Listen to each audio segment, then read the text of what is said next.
एक समय की बात है, एक प्रसिद्ध ऋषि गुरुकुल में बालकों को शिक्षा दिया करते थे। उनके गुरुकुल में अनेक राज्यों के राजकुमारों के साथ साथ साधारण परिवारों के बालक भी शिक्षा प्राप्त किया करते थे।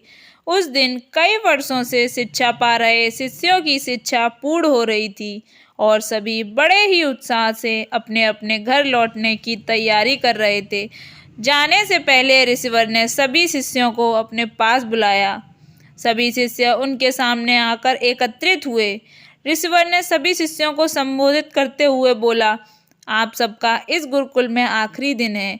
मेरी यह इच्छा है कि यहाँ से जाने से पहले आप सब एक दौड़ में हिस्सा लें। यह एक बाधा दौड़ होगी जिसमें आपको विभिन्न प्रकार की बाधाओं का सामना करना पड़ेगा। आपको कहीं पर कूदना होगा तो कहीं पर पानी में दौड़ना होगा। सारी बाधाओं को पार करने के बाद अंत में एक सुरंग मिलेगी जो आपकी आखिरी बाधा होगी। उस सुरंग को पार करने के बाद ही आपकी दौड़ पूर्ण होगी।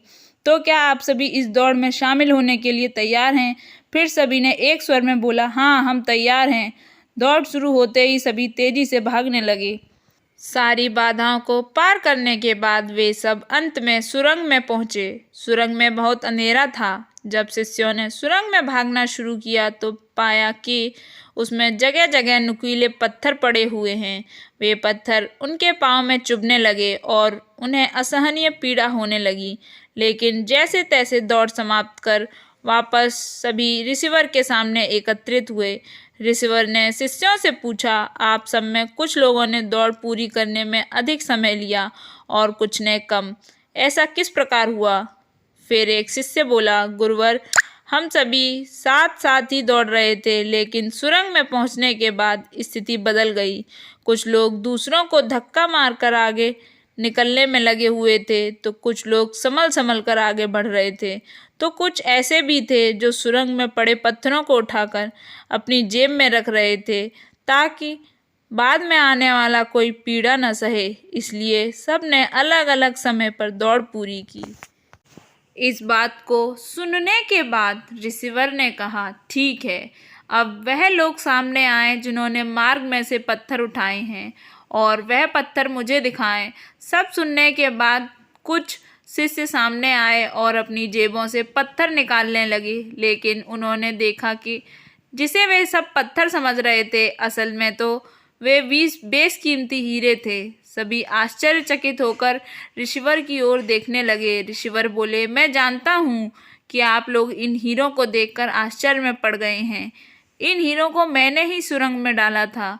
यह उन शिष्यों को मेरा इनाम है जिन्होंने दूसरों के बारे में सोचा। शिष्यों, यह दौड़ जीवन की भागदौड़ को दर्शाती है, जहाँ हर कोई कुछ न कुछ पाने के लिए भाग रहा है, किंतु अंत में समृद्ध वही होता है जो इस भागम भाग में भी दूसरों के बारे में सोचता है और उनका भला करता है। अतः जाते जाते यह बात अच्छे से समझना कि जीवन में कामयाबी की इमारत खड़ी करते समय उसमें परोपकार की ईंटें लगाना न भूलें। अंत में वही आपकी सबसे अनमोल जमा पूंजी होगी। दोस्तों, अगर आपको यह कहानी अच्छी लगी हो तो इस कहानी को शेयर करना ना भूलें।